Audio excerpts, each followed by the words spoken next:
വിശുദ്ധ യോഹന്നാൻ അറിയിച്ച സുവിശേഷം 7-ാം അധ്യായം 37 മുതൽ 39 വരെ തിരുവചനങ്ങളിൽ നാം ഇപ്രകാരം ശ്രവിക്കുന്നു. തിരുനാളിൻ്റെ അവസാനത്തെ മഹാദിനത്തിൽ യേശു എഴുന്നേറ്റ് നിന്ന് ശബ്ദമുയർത്തി പറഞ്ഞു, ആർക്കെങ്കിലും ദാഹിക്കുന്നുവെങ്കിൽ അവൻ എൻ്റെ അടുത്ത് വന്ന് കുടിക്കട്ടെ.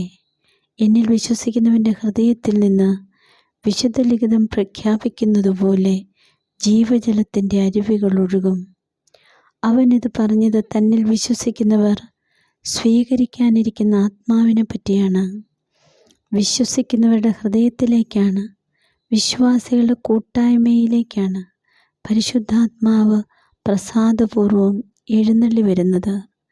പിതാവിൻ്റെ വാഗ്ദാനമായ പരിശുദ്ധാത്മാവിനായി കാത്തിരിക്കുവിനെന്ന യേശുവിൻ്റെ വാക്കുകളിൽ വിശ്വാസമർപ്പിച്ച് കാത്തിരുന്ന ശിഷ്യ സമൂഹത്തിലേക്കാണ് ആത്മാവ് ശക്തമായി കടന്നു വന്നത്. നമുക്കും ദാഹത്തോടെ വിശ്വാസത്തോടെ ആത്മാഭിഷേകം സ്വന്തമാക്കുവാനായി പ്രാർത്ഥിക്കാം. വിശ്വാസികളുടെ മാതൃകയും മാതാവ് മധ്യസ്ഥയുമായ പരിശുദ്ധ മറിയത്തിൻ്റെ ശക്തമായ മധ്യസ്ഥത്താൽ പരിശുദ്ധാത്മാവെ എന്നിൽ വന്ന് നിറഞ്ഞ് ഒരു പുതിയ പെന്തക്കോസ്ത് അനുഭവം എനിക്ക് നൽകണമേ. ആമേൻ.